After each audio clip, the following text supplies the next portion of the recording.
Assalamualaikum warahmatullahi wabarakatuh. Perkenalkan, saya Cici Faradita Suli, NIM 01A1200076 dari kelas B. Pada kali ini, saya akan mempresentasikan mengenai metabolisme karbohidrat dan metabolisme lipid. Yang pertama, pengertian glikolisis, glikogenolisis, glikogenesis, metabolisme, katabolisme, dan anabolisme. Yang pertama, glikolisis. Glikolisis merupakan pemecahan glukosa. Glikolisis adalah rangkaian reaksi yang mengubah glukosa menjadi 2 molekul pirufat. Yang kedua, glikogenolisis. Glikogenolisis adalah suatu proses pemecahan glikogen menjadi molekul-molekul glukosa. Yang ketiga, glikogenesis. Glikogenesis merupakan proses pembentukan glikogen dari glukosa yang selanjutnya akan disimpan di dalam otot maupun hati. Yang keempat, metabolisme. Metabolisme merupakan reaksi-reaksi kimia yang berlangsung di dalam tubuh makhluk hidup. Yang kelima yaitu katabolisme. Katabolisme merupakan penguraian dari masing-masing nutrien untuk menghasilkan energi utama, yaitu karbohidrat, lipid, dan protein yang berlangsung secara bertahap melalui sejumlah reaksi enzimatik yang berurutan. Dan yang keenam, anabolisme. Anabolisme merupakan proses pembentukan atau penyusunan senyawa organik sederhana menjadi senyawa organik kompleks, yaitu karbohidrat, lipid, dan protein. Proses ini memerlukan energi, baik energi panas, cahaya, atau energi kimia.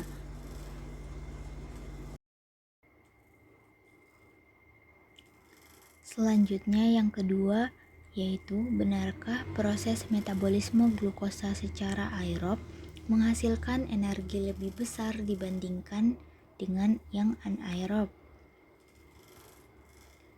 Nah, sekarang saya akan menjelaskan kembali proses glikolisis. Proses glikolisis dimulai dengan molekul glukosa dan diakhiri dengan terbentuknya asam laktat. Serangkaian reaksi-reaksi dalam proses glikolisis tersebut dinamakan juga jalur Emden-Meierhof.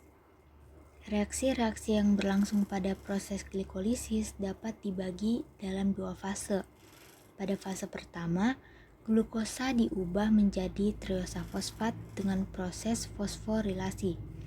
Fase kedua dimulai dari reaksi oksidasi triosa fosfat hingga terbentuk asam laktat.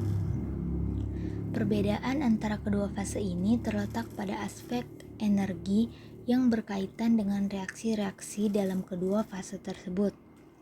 Dalam proses glikolisis 1 mol glukosa diubah menjadi 2 mol asam laktat. Fase pertama dalam proses glikolisis melibatkan 2 mol ATP yang diubah menjadi ADP. Jadi, fase pertama ini menggunakan energi yang tersimpan dalam molekul ATP. Fase kedua mengubah 2 mol triosa yang terbentuk pada fase pertama menjadi 2 mol asam laktat dan dapat menghasilkan 4 mol ATP. Jadi fase kedua ini menghasilkan energi. Apabila ditinjau secara keseluruhan, proses glikolisis ini menggunakan 2 mol ATP dan menghasilkan 4 mol ATP, sehingga masih ada sisa 2 mol ATP yang ekuivalen dengan energi sebesar 14.000 kalori. Selanjutnya siklus Krebs. Siklus Krebs terjadi di matriks mitokondria sel.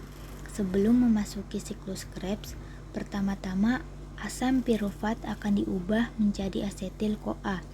Proses ini dinamakan dekarboksilasi oksidatif. Dalam siklus Krebs ini, asetil-CoA akan mengalami siklus dan menghasilkan 2 CO2, 1 ATP, 3 NADH, dan 1 FADH2 untuk setiap 1 asetil-CoA. Selanjutnya, transport elektron. Dalam proses ini, NADH dan FADH akan diubah menjadi ATP. NADH merupakan molekul berenergi tinggi, sehingga Untuk mengubahnya menjadi ATP membutuhkan pelepasan H+ sebanyak 3 kali, sehingga 1 NADH bernilai 3 ATP dan 1 FADH bernilai 2 ATP. Nah, kita masuk pada metabolisme anaerob. Setelah proses glikolisis berlangsung dan piruvat terbentuk, setiap satu molekul piruvat akan memasuki proses pembentukan asam laktat. Dari glukosa membentuk asam piruvat terbentuk 2 ATP.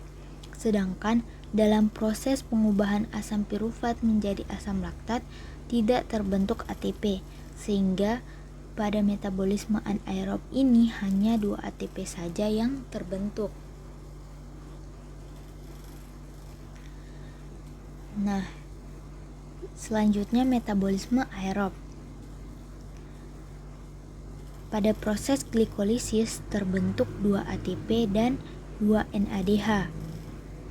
Pada proses pengubahan asam piruvat menjadi asetil-CoA, yaitu proses dekarboksilasi oksidatif, dilepaskan total sebanyak 2 NADH. Pada siklus Krebs kembali dilepaskan total 2 ATP, 6 NADH dan 2 FADH. Pada proses glikolisis ini di sini 2 ATP dan 2 NADH. 2 NADH ini dikali 3 karena 1 NADH itu bernilai 3 ATP, sehingga di sini hasilnya 6. Jadi total ATP proses glikolisis itu ada 8. Terus selanjutnya yang proses dekarboksilasi oksidatif itu dia 2 NADH dikali 3 sama dengan 6. Jadi total ATP-nya ada 6. Dan yang terakhir siklus Krebs itu dia 2 ATP, 2 FADH dan 6 NADH. 2 FADH ini dikali lagi dengan 2 karena 1 FADH bernilai 2 ATP sama dengan 4, dan ini NADH 6 dikali 3 karena 1 NADH bernilai 3 ATP. 6 kali 3 sama dengan 18.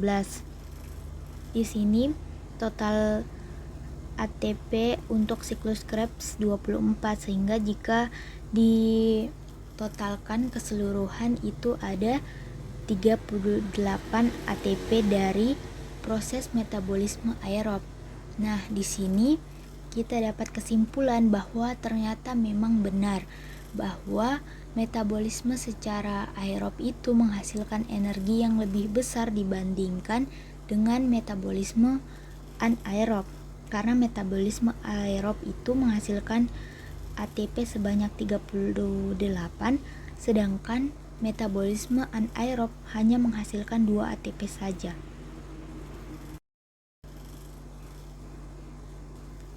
Selanjutnya, yang ketiga, hubungan metabolisme karbohidrat dan metabolisme lipid.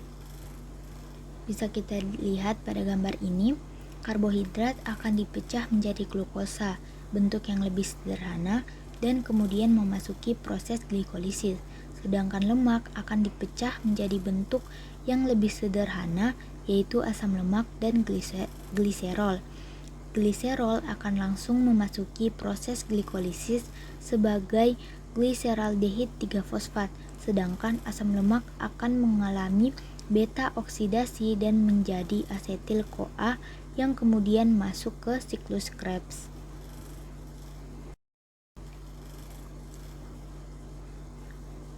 Selanjutnya yang keempat, benarkah bahwa energi yang dihasilkan dari metabolisme lemak itu lebih tinggi dibandingkan energi yang diperoleh dari metabolisme karbohidrat? Kita akan buktikan. Metabolisme lipid atau lemak. Misalkan kita ambil contoh asam lemak C14. Asam lemak akan diubah menjadi asetil-CoA terlebih dahulu. Asetil-CoA memiliki atom C sebanyak 2. Oleh karena itu, asam lemak C14 ini harus dipotong sebanyak 6 kali untuk menghasilkan C2 sebanyak 7 buah. Artinya, dari satu asam lemak C14 akan menghasilkan 7 asetil-CoA dengan 6 kali potong. Yang pertama, pada proses transport asam lemak dibutuhkan sebanyak 2 ATP untuk diubah menjadi AMP sehingga dapat ditulis min 2 ATP. Yang kedua, pada proses pemotongan asam lemak C14 menjadi 7 asetil-CoA dihasilkan sebanyak 21 NADH, 7 FADH, dan 7 ATP. Dan yang ketiga, energi hasil pemotongan 6 kali adalah sebanyak 6 NADH dan 6 FADH. Jika dikonversikan menjadi ATP, perhitungannya yaitu bisa kita lihat pada tabel ini. Pada proses transport asam lemak itu min 2 ATP, pada proses pemotongan asam lemak plus 7 ATP plus 7 FADH dan plus 21 NADH. Nah, seperti yang sebelumnya tadi, karena 1 FADH sama dengan 2 ATP, maka dikalikan 2, jadi 7 kali 2 sama dengan 14, dan 1 NADH itu sama dengan 3 ATP, maka 21 kali 3 sama dengan 63. Dan pada proses energi hasil pemotongan itu menghasilkan plus 6 FADH dan plus 6 NADH. Itu dikalikan 2 lagi, 6 kali 2 sama dengan 12 untuk FADH, dan dikalikan 3, 6 kali 3 sama dengan 18 untuk NADH. Jadi total keseluruhan energi yang diperoleh dari metabolisme lipid yaitu 112 ATP per 1 asam lemak. Jadi di sini bisa kita simpulkan bahwa memang ternyata benar bahwa energi yang dihasilkan dari metabolisme lemak ini lebih tinggi dibandingkan energi yang diperoleh dari metabolisme karbohidrat.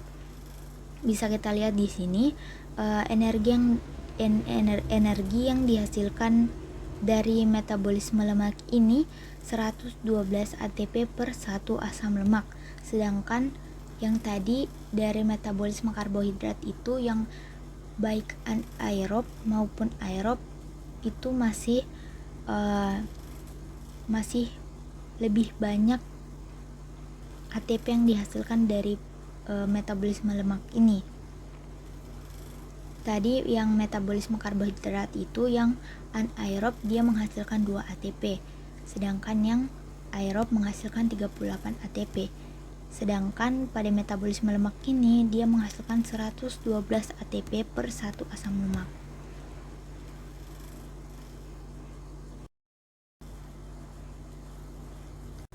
Selanjutnya yang kelima yaitu penyakit terkait gangguan metabolisme lipid. Gaucher disease. Gaucher disease adalah kelainan genetik yang menyebabkan munculnya penumpukan salah satu jenis lemak di berbagai organ, khususnya pada hati dan limpa.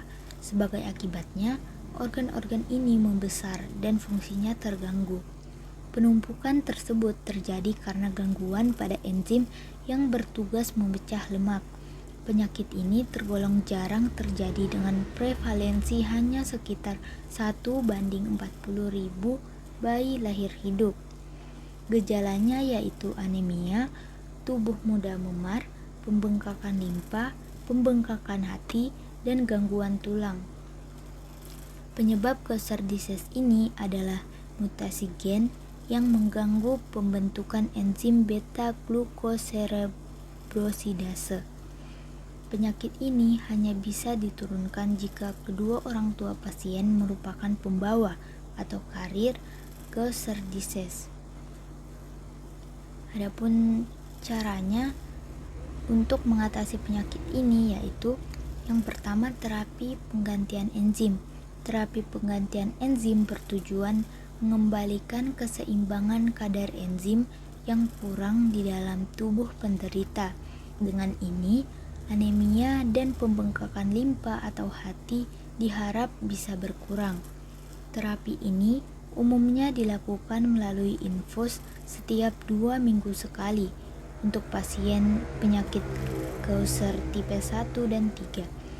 Contoh enzim yang biasanya diberikan meliputi imiglucerase, glucerase alfa serta velaglucerase alfa. Yang kedua yaitu substrat reduction therapy atau SRT. SRT merupakan terapi penanganan Gaucher disease terbaru dengan obat bernama eliglustat dan miglustat. Pasien akan diminta untuk meminum obat ini untuk menurunkan kadar glukoserebrosidase dalam tubuhnya. Yang ketiga dengan operasi. Bila dibutuhkan dapat dilakukan operasi pada pasien Gaucher disease. Contohnya operasi pengangkatan limpa yang membengkak atau operasi penggantian sendi. Mungkin sekian dari saya, lebih dan kurangnya mohon dimaafkan. Wassalamualaikum warahmatullahi wabarakatuh.